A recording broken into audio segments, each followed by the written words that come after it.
In the hush of the ancient altar, time stands still.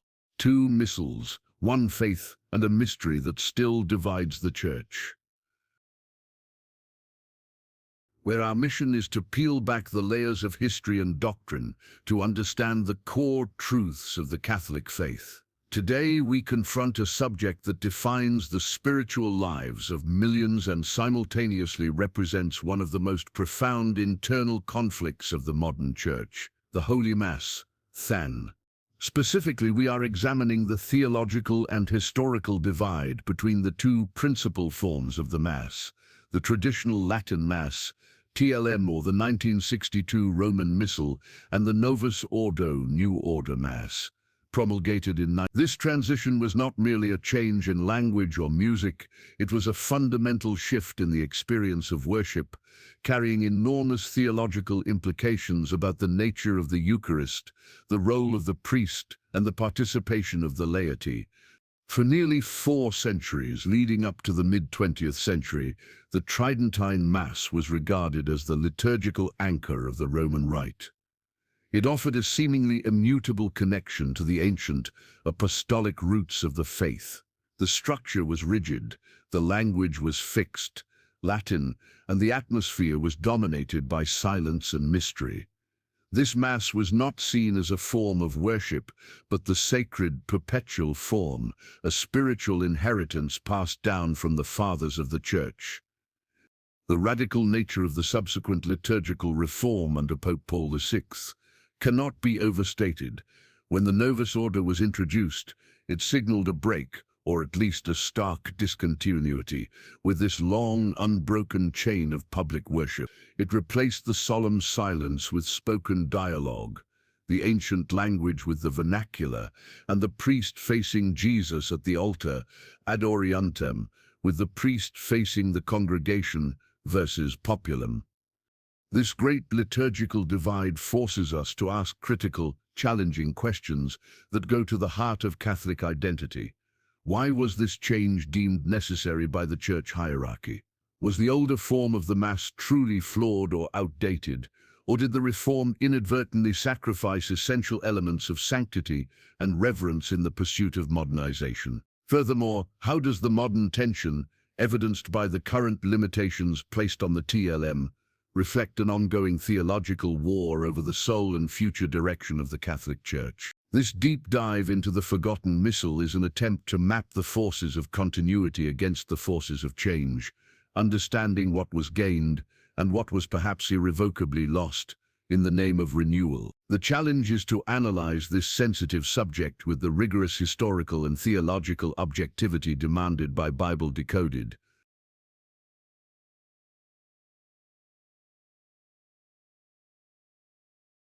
Part 2. The Tridentine Missal, an anchor in time. To truly appreciate the shockwaves caused by the liturgical reforms, one must first understand the profound solidity and authority of the Missal that preceded it. The Tridentine Mass, the liturgy celebrated based on the 1962 Roman Missal and older editions tracing back to the 16th century, was the result of a crisis. The crisis was the Protestant Reformation, which shattered the spiritual unity of Europe in the 16th century. In response, the Catholic Church convened the Council of Trent, 1545-1563, to define, clarify, and safeguard its doctrine and practice. Among its decrees, the Council established that the Mass was a true sacrifice, the unbloody renewal of the sacrifice of the cross, and not merely a communal meal, countering Protestant theology. The uniformity of the Mass was a central pillar of this counter-Reformation effort. Regional variations and abuses had crept into the liturgy, creating confusion. In 1570, Saint Pope Pius V promulgated the Apostolic Constitution Quo Primum, which codified the Roman Missal. This act was monumental.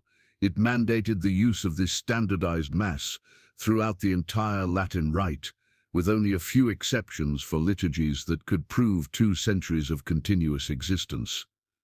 The spirit of Quo Primum was one of perpetuity. The liturgy was standardized to serve as an anchor against theological drift, ensuring that every Catholic, whether in Rome or on the farthest frontier, experienced the exact same divine mysteries. The enduring power of the Tridentine Mass stemmed from its deliberate distance from the everyday. The exclusive use of Latin served multiple theological purposes. Firstly, it connected the Mass to the universal, timeless nature of the Church. The same prayers were recited worldwide, unchanged by the shifting tides of linguistic evolution. Secondly, Latin was the sacred language, elevating the prayers above the profane vernacular of the marketplace, signifying that the events occurring on the altar belonged to a different, holy sphere. Furthermore, the physical orientation, the ad orientem, facing east or the altar, visually emphasized that the priest and the people were not facing each other, but together facing Jesus, who is symbolized by the altar and the rising sun. This posture solidified the theological understanding that the priest was acting in persona Christi, leading the people's prayer and offering the sacrifice to the Father, rather than hosting a communal gathering. For 4 centuries, this Missal was the unshakable definition of Catholic public worship, a towering monument to continuity and tradition that seemed impervious to time itself. Its authority was such that any attempt to modify it would be seen by many as challenging the very foundations laid by the great councils and saints.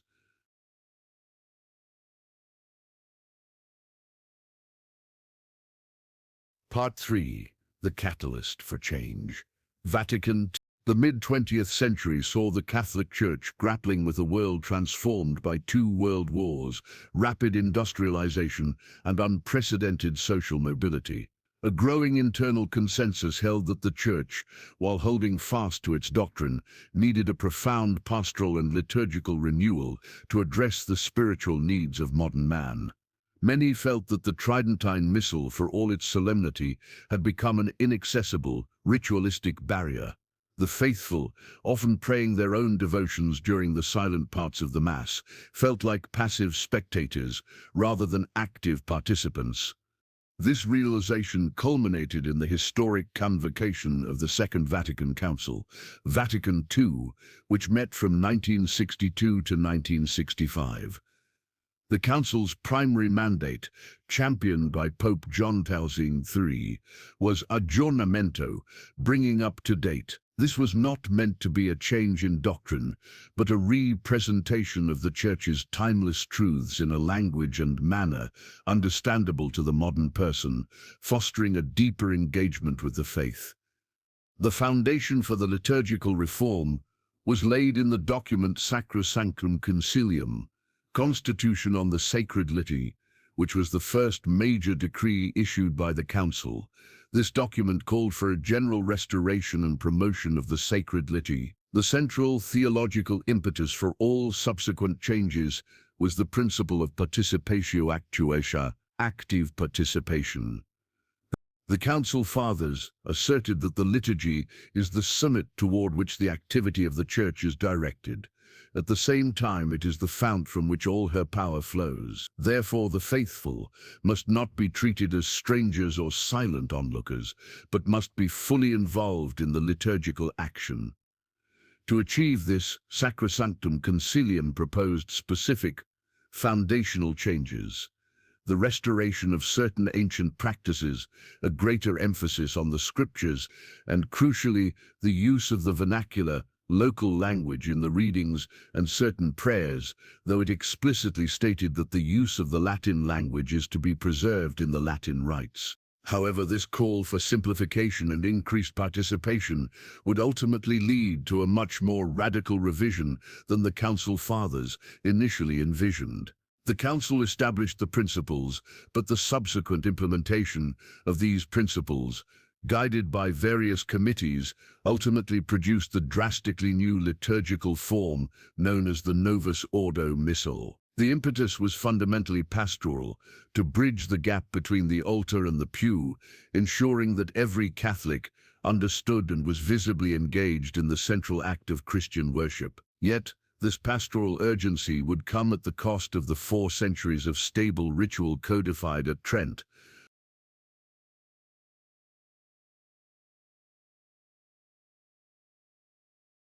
Part 4. The Great Revision. The Novus Ordo Missal. The execution of the liturgical mandate of Vatican II fell to the Concilium for the implementation of the Constitution on the Liturgy, led by Archbishop Annibale Bugnini. The resulting revised missal, promulgated by Pope Paul VI in 1969 and published in 1970, was the Novus Ordo Missae, New Order of the Mass. This revision was so comprehensive that it transformed the entire visual, auditory, and experiential landscape of the Catholic Mass. The core theological and ritualistic changes were numerous, but 4 stood out as particularly decisive in creating the liturgical divide. Firstly, the dramatic shift in language. While Sacrosanctum Concilium merely allowed the vernacular in parts, the Novus Ordo quickly adopted local languages as the primary norm for nearly all prayers and responses. This move instantly made the Mass comprehensible but broke the profound sense of universality and timelessness that Latin had provided. Secondly, the change in orientation. The shift from ad orientem, priest and people facing the same direction, toward Jesus, to versus populum, priest facing the people, altered the perceived nature of the Mass. Versus populum emphasized the Mass as a communal celebration and dialogue, often leading to a focus on the priest as the host of the gathering, rather than the spiritual mediator, offering the sacrifice to the Father. Thirdly, the simplification of the rites. The Novus Ordo drastically reduced the number of signs of the cross, genuflections, and specialized prayers, like the prayers at the foot of the altar that had been integral to the TLM. This was intended to remove perceived redundancies and clarify the essential elements of the sacrifice, but traditionalists argued that these seemingly minor rituals were the very things that imbued the Mass with a necessary sense of awe, gravity, and reverence. Fourthly, the adoption of new Eucharistic prayers. The TLM had one central Eucharistic prayer, the Roman Canon.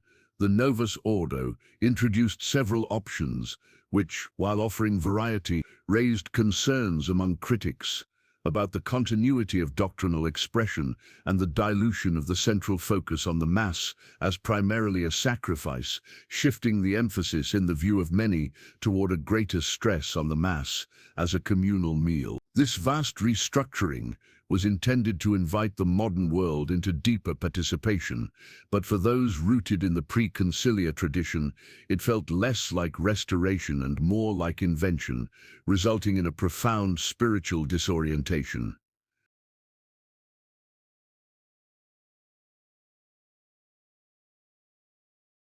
Part 5.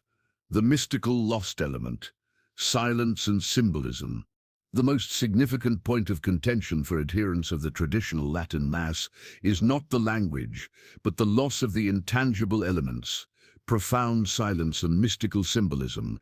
These elements, they argue, are essential for communicating the sense of the transcendent, that the Mass is fundamentally an action of Jesus that radically exceeds the boundaries of human experience.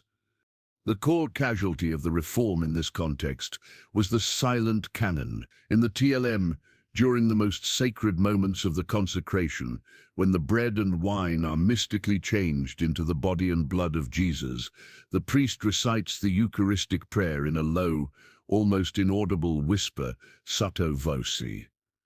This silence was loaded with theological significance. It symbolized the priest acting in persona Christi, engaging in a private cosmic encounter with Jesus that was too sacred, too profound, and too supernatural to be subjected to human discourse. The faithful, kneeling in silence, were participants, not through speaking, but through adoration and contemplation of the veiled mystery unfolding before them. The Novus Ordo mandated that the Eucharistic prayer be recited audibly and often encourages the laity to participate with responses. While this fulfilled the mandate of active participation through verbal engagement, it simultaneously removed the centuries-old tradition of sacred silence. For critics, this transformation reduced the Mass from a mysterious, awesome sacrifice to a public, comprehensible dialogue. It shifted the focus from the divine transaction happening on the altar to the horizontal interaction between the priest and the people. Beyond the canon, the removal of the altar railing in many modern churches also carried immense symbolic weight. The railing was not merely a physical barrier, it was a visible demarcation between the sanctuary, representing heaven, the Holy of Holies, and the nave, representing the world. Its removal, intended to foster greater intimacy and welcome, symbolically broke down the wall between the sacred and the profane, which many traditionalists feared was a theological error that led to increased irreverence and a loss of the sense of the terribleness of the presence of Jesus in the Eucharist. The elements that were lost, silence, separation, and the veiled mystery were, for those attached to the old Missal, the very tools that prepared the soul for true spiritual humility and awe.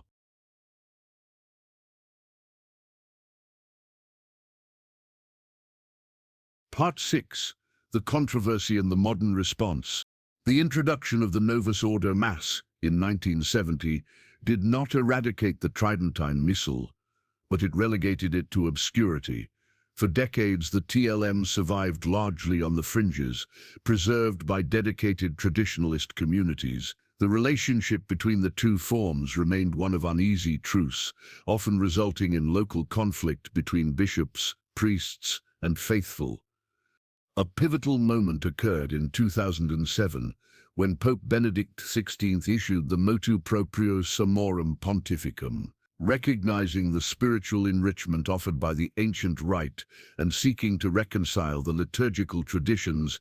Benedict XVI declared that the TLM had never been abrogated, forbidden, and was, in fact, the extraordinary form of the Roman Rite, which could be freely used by priests. This papal action legitimized the TLM, leading to a massive global resurgence, particularly among young Catholics who found in its reverence and solemnity a spiritual counterpoint to the hurried modernity of the world. The forgotten Missal had been officially remembered and restored. However, the liturgical peace was short-lived. Many bishops in the Vatican under Pope Francis became concerned that the resurgence of the TLM was being utilized not merely for spiritual devotion, but as a platform to challenge the validity and authority of the Second Vatican Council itself. In 2021, Pope Francis issued Traditionis Custodes, radically curtailing the use of the TLM. The core message was that the Novus Ordo is the unique expression of the Roman Rite, effectively reversing Benedict's allowance for its free use. Priests now require special permission from their bishops to celebrate the TLM, and its use is highly restricted, often confined to non-parish settings. This ongoing tension underscores a deep, unresolved theological struggle within Catholicism. The core question is one of prudence versus purity. Pope Francis prioritizes unity and obedience to the Council, viewing the TLM as a potential source of schism. Adherents of the TLM prioritize the purity of the liturgical tradition and argue that the ancient form offers a superior avenue to holiness, which they believe is their right to access. The Missal, therefore, is not just a book of prayers. It is a battleground defining where the Church draws its strength from the dynamism of its future or the immutable perfection of its acts.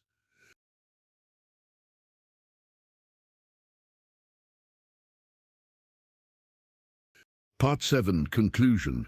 The enduring question of continuity. Our comprehensive analysis of the forgotten Missal reveals that the liturgical debate is far more complex than mere preference for Latin or vernacular, or for facing the altar or the people. It is a profound existential debate about the nature of Catholic worship and the concept of continuity within tradition. The traditional Latin Mass provides a theological emphasis on transcendence, mystery, and sacrifice. It is a vertical orientation focused on the offering to Jesus Christ, inviting the faithful to participate through silence, awe, and interior prayer. It serves as a spiritual anchor, a constant reminder of the Church's 4-century-old defense of the sacrificial nature of the Eucharist. The Novus Ordo Mass emphasizes immanence, community, and active dialogue. It is a horizontal orientation, focused on the communal meal and the participation of the gathered body of the faithful. It serves as a pastoral bridge, making the liturgy accessible and comprehensible to every person in their native tongue, ensuring no one is a mere spectator. Both forms are recognized as valid and holy expressions of the one Catholic faith. The enduring question posed by the forgotten Missal is how the Church can successfully balance these two necessary polarities, mystery and accessibility. In seeking greater participation, has the Church diminished the sense of the sacred that draws people to participate in the first place? And in clinging to an ancient, perfect form, do some unwittingly reject the valid authority and necessary pastoral adjustments made by the living magisterium?